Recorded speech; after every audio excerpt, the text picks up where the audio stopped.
Every year ఇంకొన్ని రోజులు IPL start అవబోతుంది అనగానే the first most exciting thing ఏంటి తెలుసా ఫ్యాన్స్కి?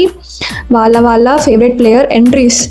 ఒక్కొక్క ఫ్రాంచైజ్ వాళ్ళ ప్లేయర్స్కి డిఫరెంట్ బీజిఎమ్స్ ప్లే చేస్తూ మాస్ ఎలివేషన్స్ ఇచ్చుకుంటూ ఎంట్రీస్ కానీ ప్లాన్ చేస్తే స్వామి రంగా ఎంత ఎగ్జైటింగ్గా ఉంటుందంటే ఒక్కొక్కరు 40-50 సార్లు చూస్తారు వాళ్ళ ఫేవరెట్ ప్లేయర్ ఎంట్రీస్. ఇంకా ముంబై ఇండియన్స్ గురించి స్పెషల్గా చెప్పని అవసరం లేదు, వాళ్ళు ఒక డిఫరెంట్ లెవెల్లోనే ప్లాన్ చేస్తారు.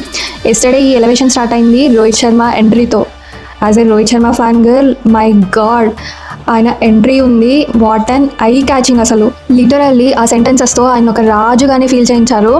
ఆ క్రౌన్ మేకింగ్ కానీ, ఆ క్రౌన్ మీద ముంబైకర్ రాజా అని చెప్పి మెన్షనింగ్ కానీ అవుట్ స్టాండింగ్ ఎంట్రీ. అది చూస్తూ ఉండండి, one of the best entry అవుతుంది ఈ ఐపీఎల్ సీజన్లో. అంతే ఎక్సైట్మెంట్తో వెయిట్ చేస్తున్నాను నేను మన ఎస్ఆర్హెచ్ ప్లేయర్స్ ఎంట్రీస్ ఎలా ఉంటాయి అని చెప్పి. లాస్ట్ ఇయర్ అయితే క్లాస్ ఇండియా బాహుబలి బీజిఎం కానీ, ట్రావిస్ అయితే బాలయ్య సాంగ్ కానీ, ప్యాట్ కమిన్స్ది కానీ, వాట్ అండ్ ఎంట్రీ. అసలు ఒకటి 100 సార్లు అయినా చూస్తాం, అంత పిచ్ ఉంటుంది మనకి. As an IPL fan me favourite player ఎవరు అండ్ మీరు ఎవరు ఎంట్రీ కోసం వెయిట్ చేస్తున్నారో కింద ఖచ్చితంగా కామెంట్ చేయండి. Let's be so excited for the first match.